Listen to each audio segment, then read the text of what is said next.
इससे पहले कि आप अपने मन को शांत करने का प्रयास करें, यह जानना जरूरी है कि मन का व्यवहार शांत होने वाला है ही नहीं। अगर मन शांत होने वाला हो सकता तो इस दुनिया में सभी के मन शांत हो गए होते और हर कोई अपना जीवन सुखी सुखी बिता रहा होता। फिर न तो कोई हंगामा होता और न ही किसी तरह की कोई तकलीफ। सभी का जीवन खुशी खुशी बीत रहा होता। फिर न तो आप और न ही मैं पैसे कमाने के पीछे भाग रहे होते। समस्या तो यह है कि हम ज्यादा से ज्यादा चीजें इकट्ठा करना चाहते हैं, क्योंकि हमें लगता है कि हमारे पास जितनी ज्यादा चीजें होंगी हम उतना ही सुखी रहेंगे। लेकिन वास्तविकता तो यही है कि बाहर की किसी भी चीज में कोई सुख नहीं है और न ही उनमें कोई दुख है। और यही कारण है कि जब हम किसी चीज के पीछे भाग रहे होते हैं, जब हम कोई चीज पाना चाहते हैं, तो उसे पाकर हमें पल भर के लिए खुशी तो मिलती है, लेकिन बाद में हम उस खुशी का एहसास नहीं कर पाते। वह खुशी दुख में परिवर्तित हो जाती है।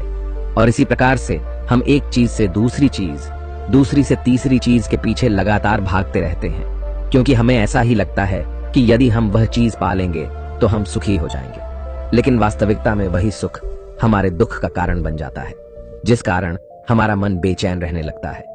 हम उस चीज को पाने के लिए तरह तरह के उपाय करते हैं, जिस कारण हमारा मन और भी बेचैन होने लगता है।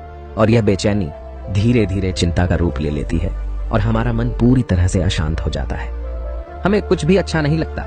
हमें लगता है कि जो कुछ हमने मांगा था उसका उल्टा हो रहा है, सब कुछ हमारे विपरीत जा रहा है। और फिर हम अपने मन को शांत करने के लिए ध्यान करना शुरू करते हैं, क्योंकि एक ध्यान ही वह मार्ग है जो हमें ज्ञान की ओर ले जाता है।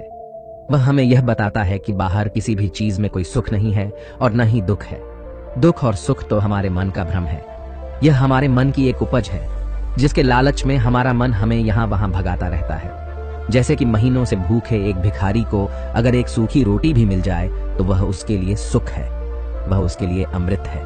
और ठीक उसी के विपरीत यदि किसी धनवान के घर पर 56 प्रकार के भोग भी बन जाए, तब भी वह उसे खाकर तो दुखी ही रहेगा। यह तो उनकी मनस्थिति पर निर्भर करता है। इसे और अच्छे से समझने के लिए आज की जो कहानी मैं आपको सुनाने जा रहा हूं, इस कहानी के माध्यम से आप यह समझ पाएंगे कि हमारे मन की स्थिति क्या है और हम इसे कैसे नियंत्रित कर सकते हैं। तो चलिए बिना किसी देरी के कहानी शुरू करते हैं। एक समय की बात है, एक गांव में एक युवक रहता था जिसका मन बहुत ही अशांत रहता था। वह हमेशा तनाव में रहता। वह अपने मन को शांत करना चाहता था, लेकिन उसे कोई भी उपाय नजर नहीं आ रहे थे। उसके जीवन में कई प्रकार के दुख थे, जिनके कारण वह हमेशा तकलीफ में रहता, तनाव में रहता। एक दिन उसे पता चला कि उसके गांव में एक बौद्ध भिक्षु आए हुए हैं, जो सभी को दुख और सुख पर उपदेश दे रहे हैं। वह युवक तुरंत ही घर से निकला और उनके आश्रम जा पहुंचा। वहां पर पहुंचने के बाद उस युवक ने देखा कि वह बौद्ध भिक्षु सभी गांव वालों को उपदेश दे रहे थे। बौद्ध भिक्षु कह रहे थे कि सभी के जीवन में कोई ना कोई सुख और दुख तो आता ही रहता है, जिस कारण हमारा मन बहुत अशांत रहता है। और एक अशांत मन इस दुनिया का कोई भी सुख नहीं ले सकता, फिर चाहे उसे पूरी दुनिया की धन दौलत ही क्यों न मिल जाए, वह उसे पाकर भी दुखी ही रहेगा। परंतु जिस व्यक्ति का मन शांत है, उसके पास चाहे कुछ भी हो या ना हो, वह हर छोटे पल का आनंद ले सकता है। वह हर पल को खुशी खुशी जी सकता है। इस दुनिया का और इस जीवन का परम सुख भी प्राप्त कर सकता है। इतना कहकर उन बौद्ध भिक्षु ने अपना प्रवचन समाप्त कर दिया और वापस आश्रम की ओर लौट गए। युवक भी उनके पीछे पीछे आश्रम पहुंच गया और इस युवक ने उन बौद्ध भिक्षु से कहा, हे गुरुवर, अभी कुछ देर पहले आप उपदेश दे रहे थे कि एक शांत मन हर पल का आनंद ले पाता है, हर पल को सुखी सुखी जी पाता है। लेकिन इस दुनिया में सभी के पास मन है और सभी के मन अशांत है, तो ऐसे में भला अपने जीवन को कोई सुखी सुखी कैसे जी सकता है? इस दुनिया में शांत मन किसी के पास नहीं। मेरे पास भी एक ही मन है और वह भी शांत नहीं है। गुरुवर, क्या आप बता सकते हैं कि मैं अपने इस मन को कैसे शांत करूं? तभी बौद्ध भिक्षु ने उस युवक को ध्यान के बारे में समझाया, ध्यान के फायदे बताए और उसे कहा, बेटा, ध्यान करने से हमारा मन शांत हो जाता है। हम विचारों के दलदल से बाहर आने लगते हैं और इस कारण हमारे जीवन में सुख उत्पन्न होने लगता है। यदि तुम भी अपने जीवन में सुखी होना चाहते हो, अपने मन के इन विचारों के दलदल से बाहर निकलना चाहते हो, तो तुम्हें ध्यान करना चाहिए। तुम्हें ध्यान का अभ्यास करना चाहिए, क्योंकि यही वह मार्ग है जो तुम्हारे मन को शांत कर सकता है और तुम्हें सही राह पर ला सकता है। उस युवक ने उन बौद्ध भिक्षु की बात मान ली। उस युवक ने उन बौद्ध भिक्षु को प्रणाम किया और वापस घर चला गया। घर पहुंचने के बाद उसने ध्यान करना शुरू किया।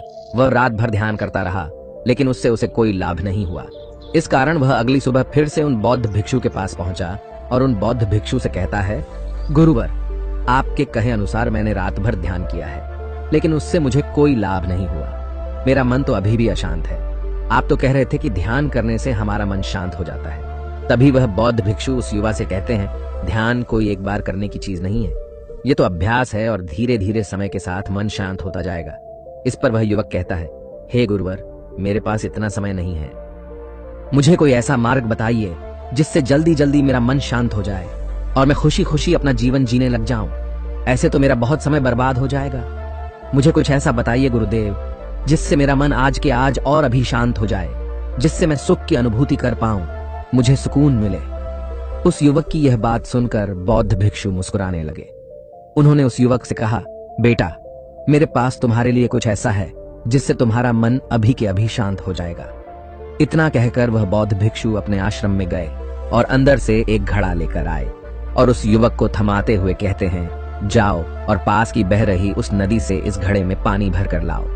उन बौद्ध भिक्षु के इतना कहने के बाद उस युवक ने वह घड़ा हाथ में ले लिया और नदी की तरफ जाने लगा। उसके बाद मन ही मन सोच रहा था कि लगता है यह गुरु पागल है, इन्हें कुछ नहीं पता। भला यह घड़ा मेरे जीवन में शांति कैसे ला सकता है? ये मेरे मन को शांत कैसे कर सकता है? लेकिन उसके पास और कोई रास्ता नहीं था, जिस कारण उसने घड़ा लिया और पास वाली नदी के पास पहुंच गया। उसने उस नदी में से उस घड़े में पानी भरना शुरू किया, लेकिन जैसे ही उस व्यक्ति ने उस घड़े को नदी से बाहर निकाला तो उस युवक ने देखा कि उस घड़े के चारों ओर छोटे छोटे छेद हैं, जिससे पानी तेजी से बाहर की ओर निकल रहा था। उसने लगातार कई बार प्रयास किए, लेकिन काफी बार कोशिश करने के बाद भी वह उस घड़े को पूरा नहीं भर पाया और थक हार कर उन बौद्ध भिक्षु के पास वापस लौटा और क्रोधित होकर कहता है, गुरुवर, आपने यह कैसा घड़ा दिया है? इसके चारों तरफ तो छेद है, भला मैं इसमें पानी कैसे भरकर ला सकता हूं? जब भी मैं पानी भरता हूं, इस घड़े के छेदों से सारे पानी बाहर निकल जाते हैं। इस घड़े को मैं पूरा नहीं भर सकता। तभी वह बौद्ध भिक्षु उस युवक को शांत कराते हुए कहते हैं, बेटा, शांत हो जाओ, तुम्हें तुम्हारे प्रश्न का जवाब ही तो दे रहा हूं, और यदि तुम क्रोधित अवस्था में इस जवाब को सुनोगे तो इसे समझना तुम्हारे लिए मुश्किल हो जाएगा। इसलिए शांत हो जाओ और मेरी बात समझने का प्रयास करो। ये जो घड़ा मैंने तुम्हें दिया है, इसे अपना मन समझो, और मन केवल दो ही प्रकार से शांत हो सकता है। पहला यह कि तुम उसे लबालब पूरा भर दो और उसमें कुछ भी और आने जाने की जगह न बचे। क्या तुम इस घड़े को इस प्रकार भर सकते हो?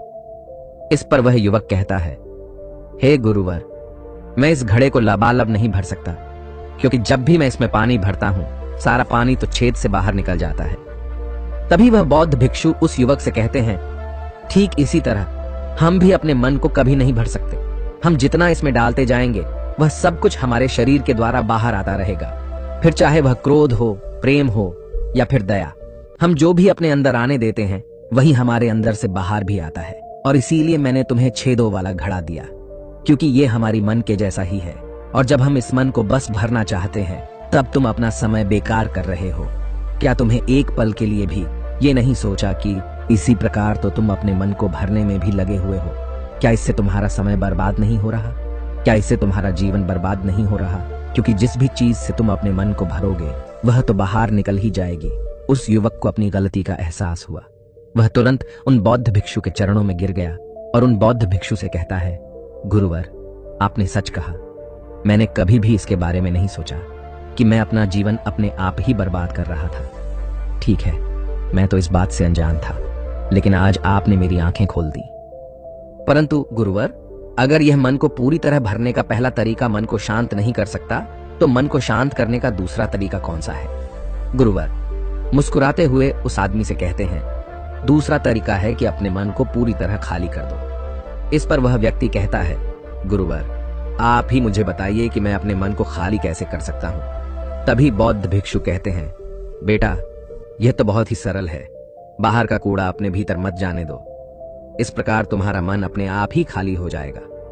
वह व्यक्ति कुछ देर सोच विचार करने के बाद बौद्ध भिक्षु से कहता है, हे गुरुदेव, यह कैसे संभव है? जो भी हम देखते हैं, सुनते हैं, वह हमारे मन में ही तो जाता है, वह हमारे भीतर की ओर ही तो जाता है। फिर मैं उसे कैसे रोक सकता हूं?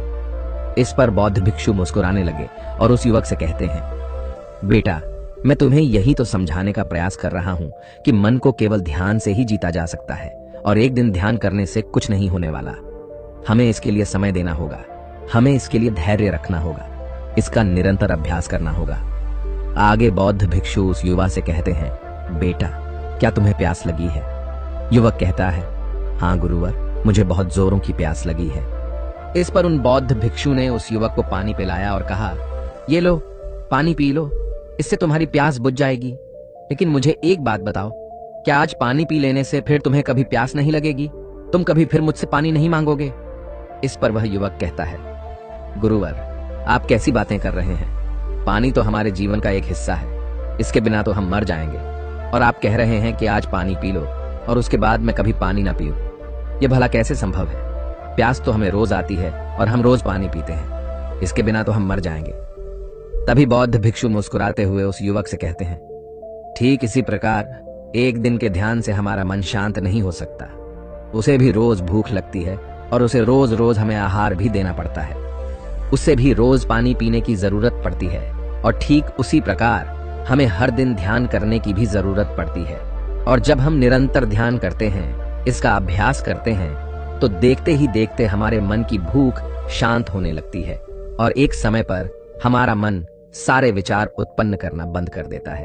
तब वह बाहर से कुछ भी ग्रहण नहीं कर पाता और जो कोई भी विचार हमारे भीतर है, वह सारे विचार देखते ही देखते समाप्त हो जाते हैं और इसी प्रकार धीरे धीरे हमारा मन शांत होने लगता है। आगे वह बौद्ध भिक्षु उस युवक से कहते हैं, बेटा तुम ही तो कह रहे थे कि तुमने रात भर ध्यान किया है, लेकिन उसके बाद भी तुम्हारा मन शांत नहीं हो रहा। बेटा तुम चाहो तो 1 घंटे के लिए ध्यान कर सकते हो, चाहो तो पूरा दिन भर तुम ध्यान करो, लेकिन इसका लाभ भी तुम्हें उतना ही मिलेगा। अर्थात मान लो तुम 1 दिन के लिए ध्यान करते हो तो इससे तुम्हारे मन को भी शांति केवल कुछ समय के लिए ही मिलेगी। यह हो सकता है कि वह 1 घंटे के लिए शांत रहे या फिर केवल कुछ क्षणों के लिए, लेकिन वह शांत अवश्य होगा। लेकिन जैसे ही उसे फिर से भूख लगेगी, वह फिर से अशांत हो जाएगा और फिर से यहाँ वहां भागने लगेगा और वह अपने विचारों की तलाश में आगे बढ़ेगा, क्योंकि उसे भी तो भूख लगी है, उसे भी तो खाना चाहिए, उसे भी तो पानी चाहिए। जैसे कि जब तुम्हें भूख लगती है तुम अशांत हो जाते हो, क्योंकि तुम्हें भोजन चाहिए, पानी चाहिए, ताकि तुम अपने पेट की भूख को मिटा सके और तुम्हें शांति मिले। इस पर वह युवक कहता है, आप सत्य कहते हैं, मैं ही गलत था, मेरी ही गलती है।